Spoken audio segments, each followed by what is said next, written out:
What's up, everybody, and welcome back to Tabletop Life. This is Brad here, and we are going to be going over some stuff with Eldar in this video. Specifically, we're going to be talking about the Autarch. So before we get into it, if you're not subscribed, hit that subscribe button, turn notifications on. We got tons and tons of content in this new 2022 year. And yeah, the Autarch. Let's see what we know about him so far.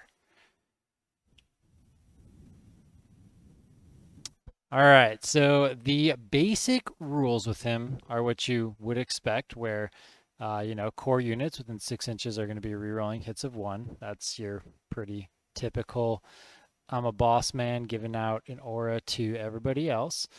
Now, very, very cool. We have not seen this yet in 9th edition. He can use a command reroll twice per phase. So now what this is really cool with is Eldar specifically. I'm going to say it's going to be their psychic phase. So you can use a command reroll twice in your psychic phase. Now, we don't know what other kind of buffs or relics or warlord traits they might have to help their psychic phase. Now, we do know that they have other dice rolls, which we'll talk about in different videos. There's strands of fate to also help them in their psychic phase. So this is really, really cool. If you say, hey, I'm going to use a strands of fate, and you're going to automatically make one dice a 6, and then you roll the other one, well, bearing that you don't have any other form of reroll in your psychic phase, you now can reroll 2 different dice for this. So you pretty much can almost guarantee, very, very close to guaranteeing, that you can get 2 of your psychic powers off all of the time. And not only that, but you also then have a higher probability of getting like super smites. And I'm sure if some of these psychers have pluses to cast, like Eldred has had in the past, or stratagems to do it, it's going to be insane. So I think it's really, really strong for the psychic phase. Obviously, if you need a big hit or a big wound or something like that, you could always re-roll it. But I'm looking at the psychic phase with Eldar for this because I think that is, what they do. Then his just kind of defensive stat line is 5 wounds, 3 up save, 4 up invuln. So we're going to see 4 up invulns across the board on a lot of the Eldar characters coming in. Now we've got some guns that we haven't really seen what they do. The Death Spinners. This is what Warp Spiders have. They used to be no AP, and they used to only proc -4 AP on 6s to wound. So now they're just flat 2 AP, so they're strength 6, -2 AP flamers. Pretty crazy, I'd say. On top of that, they're D6 shots now instead of just 2 shots, and they're blast. So the Death Spinner used to be strength 6, assault 2, no AP, 1 damage. Now they are D6 shots, -2 AP, 1 damage, blast, and auto hit. This gun is going to be extremely broken. I don't know how you don't just take, 10 fire warriors and just delete something when they come in. We already know that, they can deep strike in and stuff like that. It's a 12-inch range. You're always going to be in range. This gun is insane, and I'm super excited for it. Then you got the Dragon Fusion gun. So this is getting an update to the melter rules. It's strength 9 though, not strength 8, which is pretty cool. So that's going to help you wound better against vehicles and everything. And fire dragons are meant to kill vehicles and monsters. So strength 9, -4 AP, D6 plus 2 damage.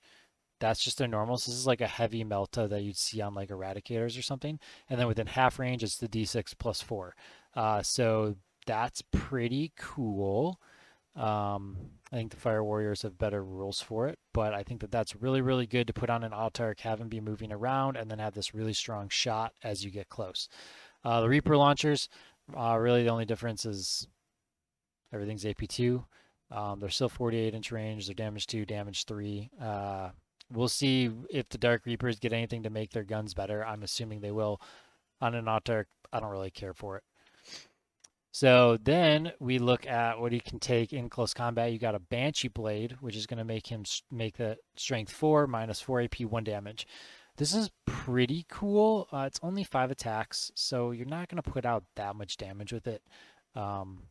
So I don't care for it too much. The Scorpion Chainsword, I think is pretty cool because it goes to 10 attacks, is strength 5 -1. Now you can at least like start to clear some guys, but you could also just leave him with a Starglaive, and you can go with the 5 attacks that are flat 2 damage. Now you can kill like Marines and stuff like that. So there's a million different combinations with loadouts, and there's a couple limitations, like you can't have a Swooping Hawkwing if you have a Banshee Mask and a Warp Generator. Now a Banshee Mask and a Warp Generator are going to be your go-tos here. So the Banshee Mask, this is absolutely insane. You're going to see an Autarch with a Banshee Mask. You're probably going to see Jane Czar able to have a lot of play, and then also Howling Banshees as well. But I think Jane Czar and an Autarch, because you have two characters with Banshee Masks, and they're protected as they move up the field. Now, what the Banshee Mask is doing is it's ignoring Overwatch, which it always used to do, and that's all it used to do. Now, they can't do Overwatch, or they can't set to defend. All units within engagement range are -1 attacks, and then they also get a fight last. They fight last. So having units that have built-in fight last can be really good counters to close combat stuff like Jamie and his Space Wolves, and like Drukari and things like that. And then I think also because like their characters and they get heroic, it's a super good anti-charge mechanism. We've seen that in the past with these fight lasts. Now it becomes even stronger with the -1 attacks, because now they are, whatever is charging you or whatever you're charging is less lethal if they live. But I do think that a character like this going in on their own is not going to do enough damage for whatever it's attacking. So it has to be backed up by something. And we haven't really seen anything in the Eldar. We know Eldar is more psychic and shooting focused. I don't think they're going to bring a lot of combat to back that up. Maybe minus like Shining Spears. So I can see pairing this with a Harlequin's patrol, and then having the hard-hitting Harlequins coming in behind the characters. So you have your deny overwatches with your characters going in. You've got your hard-hitting Harlequins to clear out whatever's happening. I think this is going to be super useful against Tau, since Tau just came out. Just ignoring their overwatch, touching units, killing them, things like that. It's going to be very, very beneficial. Mandate Blasters, so this is a little bit of a change. So non-vehicles, just 6 is the wound, gain immortal. I don't know how I feel about that. I guess because you have more attacks, you have a higher probability of doing mortals rather than just like rolling 5 dice and maybe getting them. Now, you have whatever it's going to be, 15, 20 dice. So it's definitely a good change for striking scorpions. I don't think it matters on an Autarch at all. Swooping Hawk Wings, so you get a 14-inch movement. You got the jump pack keyword, the fly keyword, and the wings of descent. I'm not going to be taking this on the Autarch. I can see how this could be useful for other things. So maybe if you have a second Autarch, you want this. But the Banshee Mask and the Warp Jump Generator is going to be my go-to here. 12-inch movement, jump pack keyword, warp strike ability. You can move through models and terrain in every phase. So battle focus, charging, moving, everything. It says it can move through models. So that's really cool. And that gives you some just advanced movement techniques. And then another cool thing, so warp spiders with their warp jump, they used to have a lot more movement. And this is kind of a hint that they're probably going to be losing that, which is kind of sad. So instead, it looks like what they're going to have is battle focus is going to be 2d6 instead of 1d6. And then you're going to take a mortal on double ones. So it's a little risky. Right, you might just move 2 inches, but on average, you're going to move a lot more than that.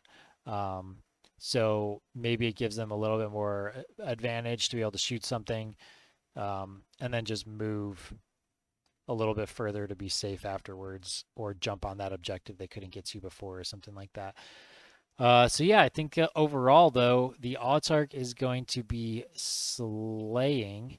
And yeah, Banshee Mask, Warp Generator, whatever guns and fancies you would like on them.